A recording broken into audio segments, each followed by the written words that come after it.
Welcome to the How to Be Awesome at Your Job podcast, the show where brilliant professionals share how to sharpen the universal skills required to flourish at work. Enjoy more career fun, wins, meaning, and money with your host, Pete Makaitis. Hello, and thanks for joining us here for episode 660 with Jim Harshaw. Jim is a master at reframing failure, so you might actually enjoy it. So you'll learn 1, a mantra to ease the burden of failure. 2, the simplest way to improve your chances of success. And 3, the one common habit of successful people. So if you want to check out the show notes or the transcript or the links as we've referenced, you can drop on by awesomeatyourjob.com/EP660 or awesomeatyourjob.com/EP660, if you will, to get those resources. And if you're hanging out at awesomeatyourjob.com, check out the Gold Nugget summary emails and access to the vault of all the gold nuggets. You can read the key takeaways that Jim had to share in about 2 or 3 minutes and access the vault of all of those summary takeaways. We call them the Gold Nuggets. And here is Jim's story here. Jim Harshaw Jr. is an NCAA Division I All-American athlete, internationally recognized TEDx speaker, and personal performance coach. He's impacted hundreds of thousands of lives across the world by helping clients and audiences increase resilience, maximize potential, and build high-performing teams. Big thanks to Jim for sharing his wisdom with us. And big thanks to our sponsors. Check them out. One sponsor to check out is EarthBreeze. I recently saw a Netflix documentary that talks about all the plastic that we throw away and we try to recycle, but it doesn't really get recycled. So I've been trying to reduce my plastic, and the most wonderful way that I've been doing so has been skipping those gigantic laundry detergent bottles for EarthBreeze detergent sheets. EarthBreeze detergent comes in super convenient cardboard, plastic-free packaging, so it's much more eco-friendly than your normal detergent. And I love how portable and quick and easy they are, and I save a pretty reasonable amount of time skipping having to carefully pour and measure liquid detergent into the machine by just tossing a quick and easy sheet in there. I personally like their scent-free version, so check out EarthBreeze for an easy way to get clean clothes without the plastic waste and get 40% off with your subscription at earthbreeze.com/awesome. That's earthbreeze.com/awesome. One sponsor checkout is Bamboo HR. I love owning my own business, but I do not love doing government compliancy things. HR is hard, but Bamboo HR is easy. Bamboo HR is a powerful yet flexible all-in-one HR solution for your growing business. Wrangling benefits, onboarding, performance, recruiting, reporting, vacation time, trainings, oh my, can take hours. But with Bamboo HR, it can take mere minutes. Setting up a demo account is ridiculously easy. I didn't have to coordinate calendars to schedule a demo with a sales rep. Nope. I just created a sample account with sample data within 3 minutes of visiting their website, so I could immediately behold its vast capabilities. The software is genuinely beautiful in its breadth and simplicity. No wonder 34,000 companies trust Bamboo HR with their HR needs. So reclaim your time and check out the free demo at bamboohr.com/free demo. See for yourself all that Bamboo HR can do and how truly affordable it can be too. That's bamboohr.com/free demo. One more time, bamboohr.com/free demo. Now, here is Jim. Jim, thanks so much for joining us here on the How to Be Awesome at Your Job podcast. Pete, thanks for having me. Good to be here. Well, I'm delighted to have you here. We're going to be talking about failure, and you've got some good failure stories under your belt. I mean that in the nicest way. Yeah. I mean, and you probably take it that way. I don't feel insulted by that anymore. Yeah.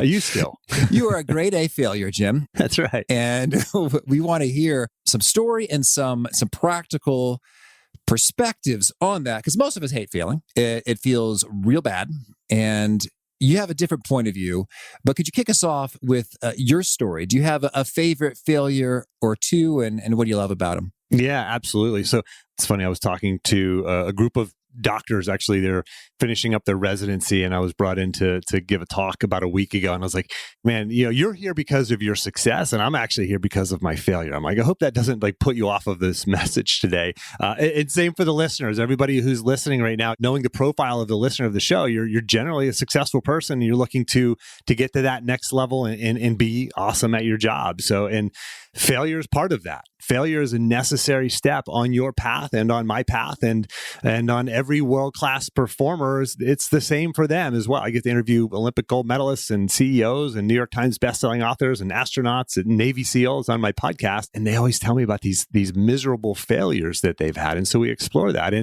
And while I'm not at that caliber, I will share with you some of my failures. And really, I want to make sure everybody gets actionable stuff out of this. Like, how do you actually deal with failure and be resilient and use it for your benefit? So I was a college wrestler. I got recruited to a great school, the University of Virginia.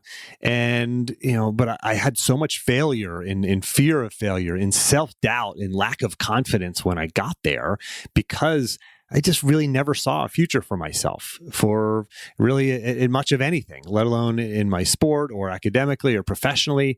And I got to the University of Virginia and I looked around and I realized, gosh, everybody here has more money than me. Everybody here is smarter than me, and everybody here is better looking than me. So it just like reinforced all of these feelings of unworthiness, right? Of that next level, whatever that next level would be for me. And I began my wrestling career, and I had set my goal to be an All-American. And my freshman year, I qualified for the national championships, which is kind of the first step, but I failed. My sophomore year, again, I qualified for the national championships, but again, I failed. My junior year, pretty much a repeat of the prior 2 years. I got to the national championships, and my season ended with me in the locker room, my face buried in a towel in tears, wondering, like, why can't I do this? Like, what's wrong with me? Am I not good enough? Am I not smart enough? Am I not capable enough? And then I dedicated that entire off season searching for the answer. Like, what is it about me? Why do I keep failing? Like, what's wrong with me? And I searched and I searched. And over the summer, I went to the Olympic Training Center to pick the brains of some of the best in the world out there. I worked wrestling camps so I could be around other wrestling coaches all summer long and pick their brains. And the next season started, and I realized, I never found the answer. I never figured out what it is that I need to fix or do better in order to reach my potential. So I finally gave up and I let go. I let go of that goal. And I said, all I can be is all I can be. All I can do is all I can do. And I ended up, having this great successful season. My senior year, ended up on the podium at the national championships in front of 15,000 fans in the arena. And I had reached the pinnacle of my sport. I was one of the best in the country at what I did. And this kind of set me off on this trajectory of success. I was invited to live and train at the Olympic Training Center as an Olympic hopeful. Shortly after I got into coaching, and I ended up being the youngest Division I head wrestling coach in the country. I coached for about a decade, about 12 years, and I got out of coaching and got into business. I started my first business, and that was a success. And I'm like, man, this is great. I'm on this trajectory, this winning trajectory, and all these feelings of self-doubt and failure, et cetera, all that kind of like fell by the wayside. And I was like on this trajectory of success in my life. And finally looked up 2 years later and realized that everything I was trying to build, I was doing the opposite of. I had a failed business. We had debt up to our eyeballs. I had failing relationship with my wife. I wasn't spending enough time with my kids. And I was in the worst physical shape of my life. And I'm like, this wasn't the plan. Like, this wasn't what was supposed to happen to me. So there was this second crucible moment of failure in my life. And I literally, Pete, I was shutting down that business. I was scrolling like on Craigslist, looking for jobs, like scrolling past jobs for like paper boys and unpaid internships, and thinking like, I have 2 degrees from the number 1 rated public university in the country. I have all this success in my background. And like, how did I end up here again? Did I not learn the lessons that I was supposed to learn? And I closed down my computer. I remember that night specifically. Like, I laid down next to my wife in bed. I'm staring at the ceiling. She's already asleep. And I'm like staring at the ceiling thinking like, what was in place in my life when I was able to turn failure into success? Like, what was in place in my life when I was clear on what was next for me? When I knew how to do the things that I needed to do. I was able to be consistent and stay focused and stay on task and on track and do really hard things for meaningful goals. Like, how do I get that back in my life? And I realized there were like 4 things in place in my life. Then when I was competing at the highest level and reached that platform of being an All-American, that were not in place in my life at that moment. And I can share those in a minute here, but like I went back and I reconstructed this system in my life, and it changed everything for me. I tripled my income, healed my relationship with my wife, and started spending more time with my kids and got physically fit again. Like, it just transformed my life. And that's what I get to do now. That's my mission in the world, is to help people deal with failure, overcome their own self-doubt, have clear and meaningful goals and a plan to achieve them. Okay, certainly. Well, yes, let's do hear about these 4 principles. First, I'd like to note, so in between your junior and your senior year, you were studying with all kinds of great potential mentors, coaches, and you said there wasn't any particular bit of learning or technique or thing that you fixed. So then what was the difference maker? Yeah, it was this realization. Well, let me share this with you. I'll use another wrestling reference. There's a woman who's the first ever Olympic gold medalist from the United States. Her name is Helen Maroulis. And she talked about how this overwhelming self-doubt that she had literally a month before the Olympics and even through the Olympic Games. And she made it to the finals. And now she's got to wrestle the best female wrestler in the world from Japan. And she had this mantra of saying, I am enough. I am enough. I am enough. And you can actually, if you go back and Google it on YouTube, you can see her lips moving when she's standing in the tunnel next to her opponent. And she's saying this mantra, I am enough. And I realized that this is what I had learned. It was literally the night before the opening competition of my senior season, when I realized, I'm literally sitting in the hotel room on the edge of the bed going, wait a second. I never figured out the secret. I never figured out the thing that I'm missing. And I said, well, I give up. All I can do is all I can do. I can follow the plan. I can make sure I go to bed on time, put the right food in my stomach, in my mouth, eat healthy, rehab my injuries, show up at practice early, stay late, watch film. I can do all of those things. And everything else, like, I can't control winning and losing. I can control the process. And otherwise, I am enough. And if I become an All-American, awesome. If I don't, I can put my head on the pillow at night knowing that I did everything I possibly could. It was in my power to achieve that dream. And so that night, I gave up on the goal. I gave up on the dream and just said, I am enough.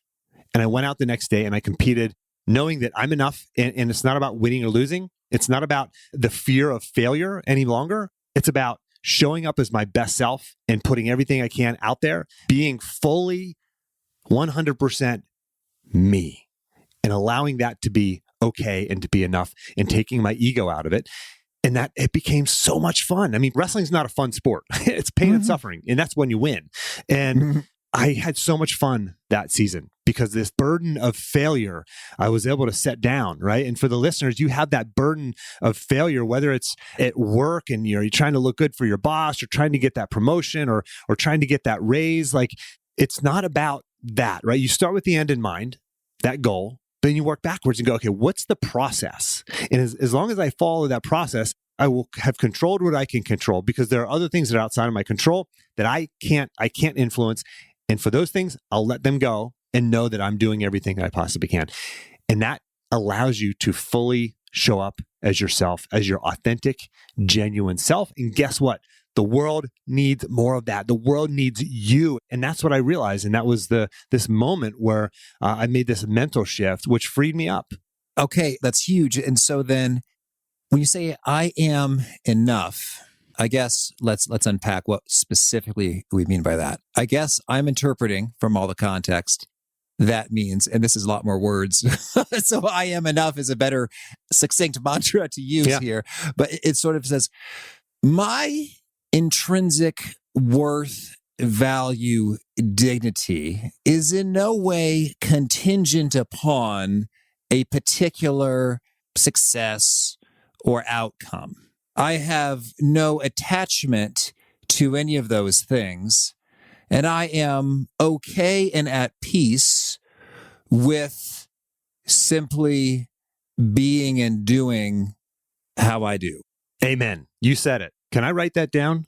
Oh, sure. Yeah. Hey, it's being recorded. We got it. Can we hit pause in the recording and I'll say that instead of you? Sure. That's it. That is it. So I interviewed a world champion on the podcast one time, and he said his breakthrough came for him mentally when he realized that failure was an option. People talk about failure is not an option. It is an option. And it's okay if you fail. Like, you actually can't control success or failure. You control the process that puts you in the best position to be successful. And so if you can let go of that failure and fear of failure and know that everybody fails. Like I said on my podcast, I interview these world-class performers and they've all failed. Like failing is actually part of their DNA. It's part of their story. It's why they are good at what they're doing. They're not good despite those failures. They're good because of those failures, right? John Wooden, he's a legendary basketball coach. He said, you can't give 110%. People talk about 110%. Like you can't give 110%. You can only give 100%. And then that means like, if you go out and, you give 110%, right? That just means that other times you were giving something less than 100%. That's what that means. And the first time I heard that, I'm like, that didn't really resonate with me. But the more I thought about that, the more I realized like, all you can do is all you can do. And that's okay. You can't show up and try to be somebody you're not in something that you're not, right? If you're making a sales proposal, right? Or interviewing for a job, you can control the studying that you do in the test, the sample interview questions that you practice and rehearse. You can control all that. But when the day of the interview comes, let all that go. Let all of it go, because fear and anxiety decrease performance. I don't care if it's in sales. I don't care if it's in public speaking or in sports or anything else, but fear and anxiety decrease performance. So let it go. It's not going to help you. Don't carry it with you. Let it go and understand that failure is an option. Okay, that's beautiful. Well, I want to talk about the 4 principles, but first, I love you quote Tom Watson, CEO of IBM, and says, if you want to, well, you do it better. What's he say and how do you think about it?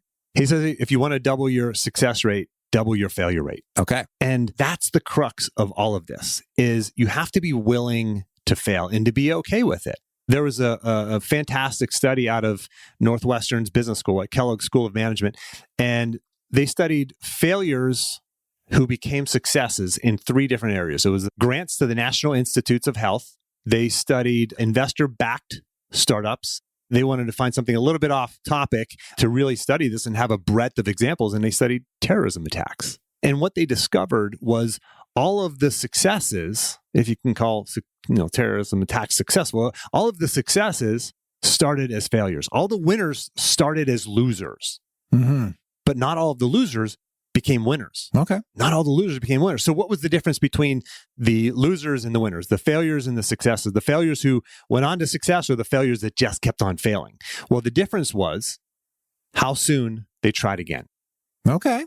And the ones who succeeded tried again sooner, right? So they're learning, they're taking what they learned, they're being resilient, they're getting up, they're dusting themselves off, and they're trying again.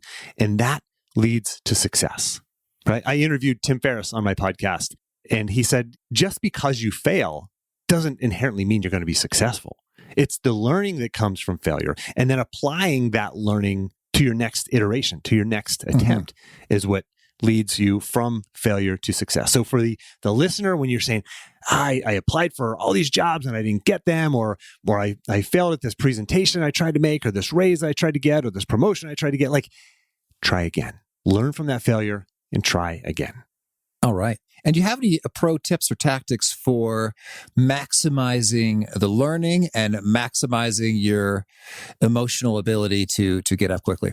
Now on the podcast, I'm interviewing these amazing people. And, on the podcast, especially, I started asking them, if there's one thing, one habit, one thing that you do that you most credit for your success, what is that thing? What's the secret? What's the one thing for you? And it is so fascinating, Pete. It's for the New York Times bestselling author, it's never the writing.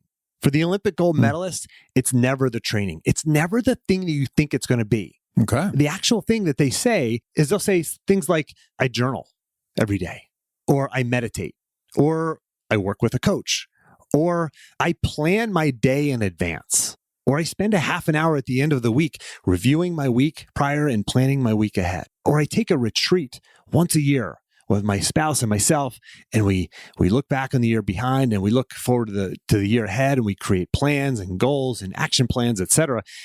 And I put this all under one umbrella, and I've coined this term productive pause.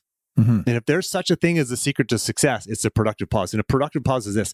This is the definition. It's a short period of focused reflection around specific questions that leads to clarity of action and peace of mind. Who doesn't want that? Clarity of action and peace of mind.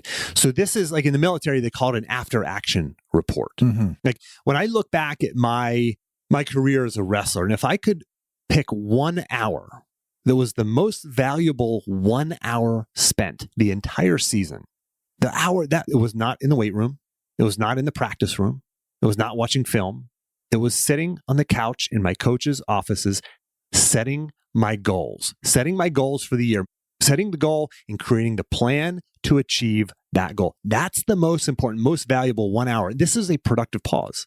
When you hit the pause button, for example, after a failure, and you say, okay, what went right? Well, I did this and this and this and this. This went right. All these things went right. Okay, what went wrong? Well, this and this and this went wrong. What would I do next time if I could do it again differently? Like, what would I tell myself if I could go back to prior to that failure? What would I tell myself? Like, if you simply ask yourself those 3 questions, what went well, what didn't go well, what would I do differently? Those 3 productive pause questions will bring you tremendous insights. And now you can get back up sooner and try again. All right. I love it. Well, so that might be one of your 4 things, but I want to make sure we hit these 4 principles. What are they? Yeah. So that's not. So I actually have, there's 4 sort of pieces to this framework. And number 1, it's this. When I was competing, I knew what I valued. Like I probably couldn't have stated as core values like I can today, but I knew what I value. Like I wanted to be tough. I wanted to live my life, a disciplined life. I wanted to be respected. I wanted to go on to success after the sport.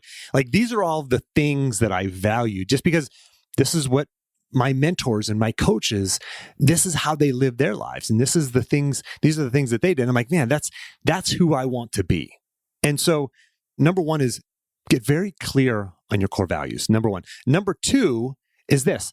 When I was competing, I had goals that aligned with my values, not goals that aligned with my mom and dad's values or my teammates' values or anybody else's. Like these were the things that I valued, right? And in the real world, what happens is people set their goals based upon what's parked in their neighbor's driveway.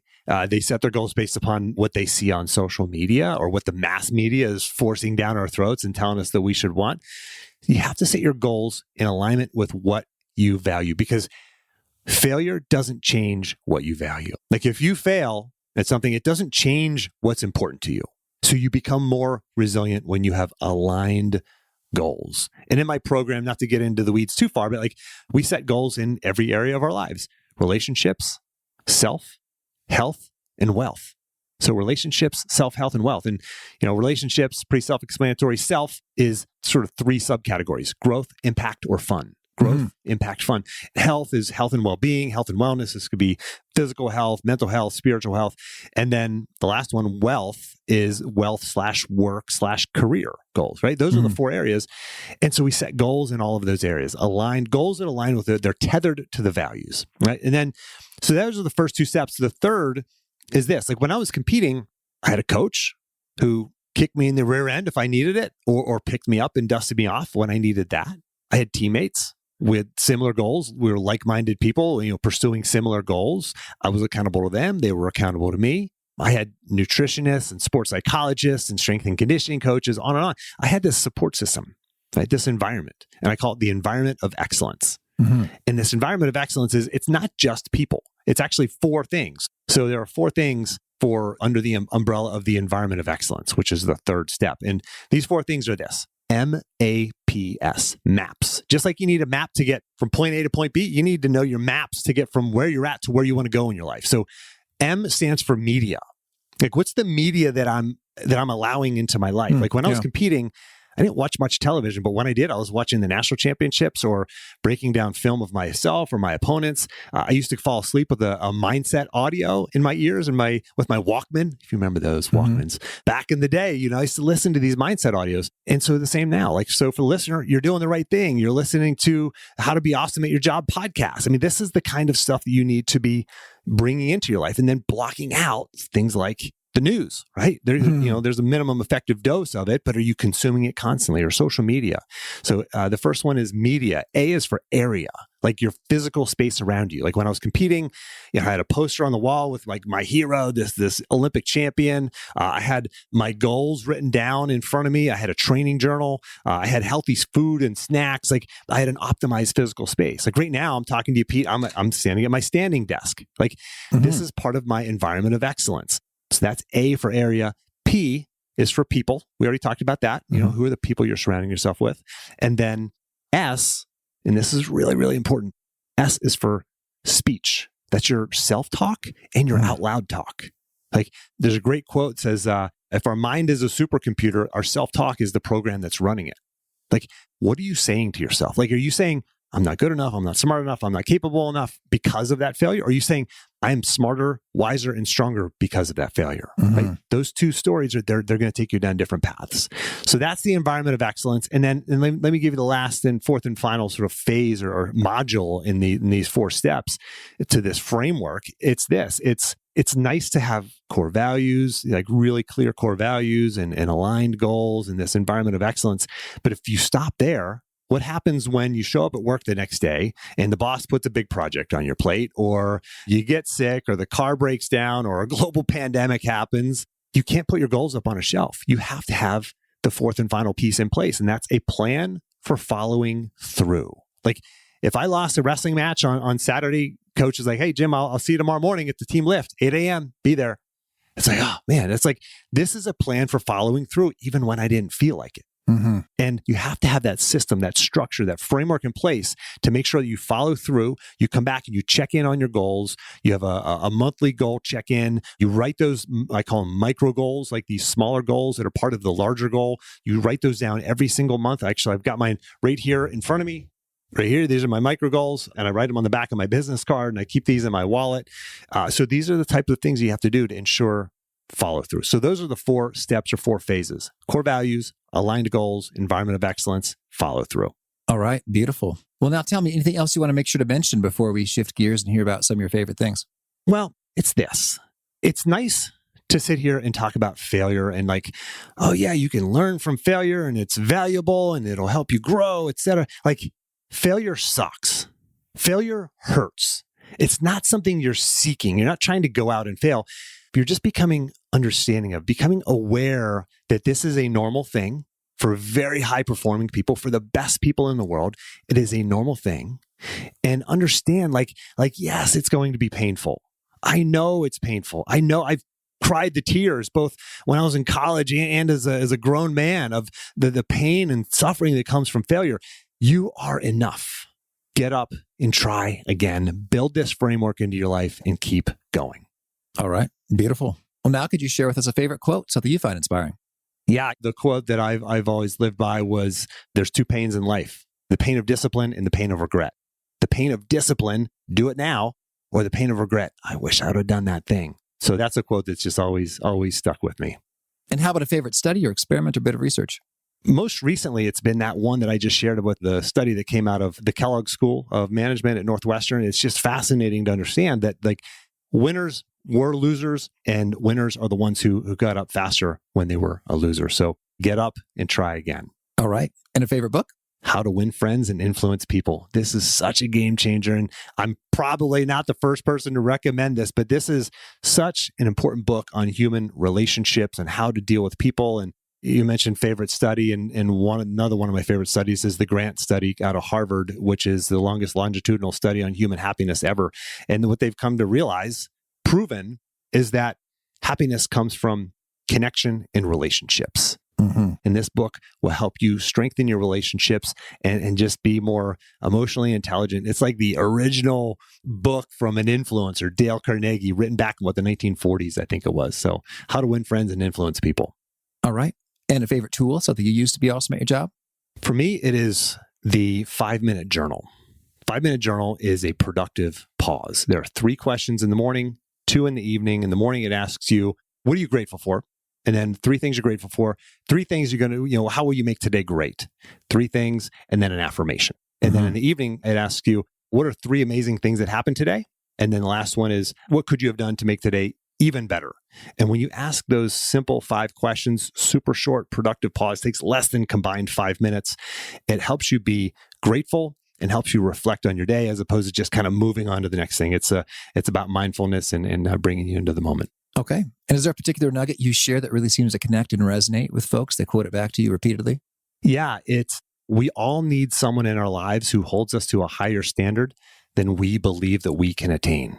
There's a lot of fear of hiring somebody like me who's a coach, and people think like, oh, I should be able to do this on my own. Well, no, you shouldn't. Right? Yeah. And certainly, you're listening to this podcast, you're successful at some level, but there's another gear inside of you. And whether it's me or somebody else, like find somebody else who can hold you to a higher standard than you believe that you can attain, because that will push you, that will drive you, that will help bring the best out of you. We see this again, going back to athletics as sort of the public example. I love watching the Olympic opening ceremonies. You look at all these Olympians down there, they all have one thing in common.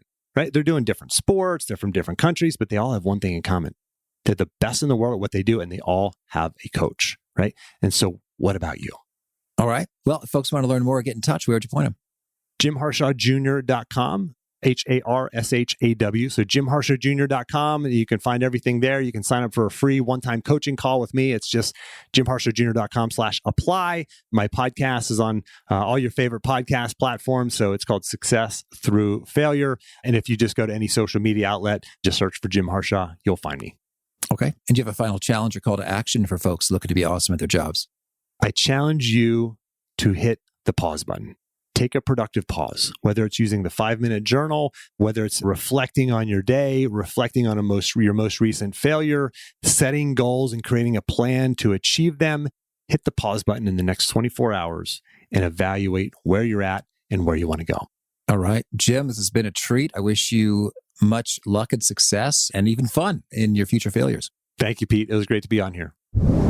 I really dug Jim's take on the research showing that successful people are those who recover the most quickly from failure, which syncs up nicely with that quote from former IBM CEO Tom Watson. If you want to double your success rate, double your failure rate. And I totally buy it in terms of like how many reps you do determines how fast you get better at stuff in terms of just, hey, more experience, more reps, you tend to learn faster and get better. I'm thinking about the economies of experience curves from business classes. So you've got that going for you, particularly if you're reflective and asking for feedback and working to incorporate that feedback. And often the bottleneck for how many reps you get is how quickly you're willing to try again when you mess up. And I'm thinking about my son right now. And sometimes we're building a tower and it falls over and he gets frustrated. I say, it's okay, buddy. We just try again. And I love it when I hear him say, try again. And he begins to try again. So if he were upset about it for weeks and months, we would make very little progress in building taller towers out of blocks. So I think there's a handy analogy there. One of my favorite songs when I'm feeling a bit knocked down is Alley in the Jungle by The Hours, which is all about getting up when you feel knocked down. It could be a little cheesy, but in the moment, it just hits the spot just right for me. And I hope this episode hit the spot for you. Again, the show notes, the transcript, the links to items we've referenced are at awesomeatyourjob.com/EP660. Hope to catch you next time, and peace. Thanks for listening. To get the most out of the show, we recommend 2 key things. First, check out the extra resources at awesomeatyourjob.com. You can find this episode's transcript and links, as well as the perfect episode for your situation. You can search the full text transcripts of hundreds of episodes or explore episodes tagged by topic and competency covered. Second, subscribe to the podcast and get future episodes automatically. You can subscribe by telling Siri and several other smartphones and speakers, subscribe to the How to Be Awesome at Your Job podcast, or by tapping subscribe in your podcast player of choice. If you'd like some extra help figuring out podcasts and how subscriptions work, visit awesomeatyourjob.com/subscribe for guidance. Hope to catch you on the next episode of How to Be Awesome at Your Job.